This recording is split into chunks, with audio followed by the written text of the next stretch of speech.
హాస్యంగా మాట్లాడుకుంటాం కానీ వాళ్ళు చేసే అన్యాయం మనకు. వాళ్ళు ఇంతకుముందు రత్నం గారు చెప్పిండ్రు, ఇప్పుడే శ్రీవాణి గారు చెప్పిండ్రు, రవికుమార్ గారు చెప్పిండ్రు.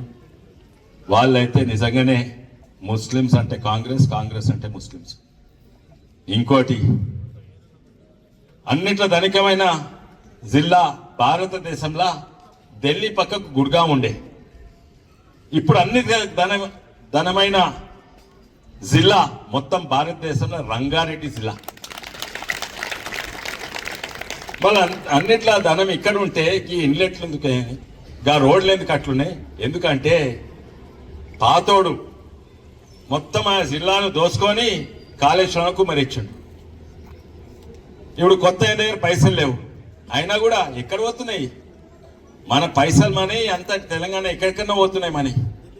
కానీ ముఖ్యంగా మొట్టమొదటి మా దాని మీద దృష్టి పెట్టాలి. అభివృద్ధి మా దానికి అయిపోయినాకనే వేరే దగ్గర చేయాలి. తప్పనిసరిగా మేమందరం కూడా కలిసి పనిచేస్తాం. ఇంకోటి ఏంటంటే, నాకు నమ్మకం ఉంది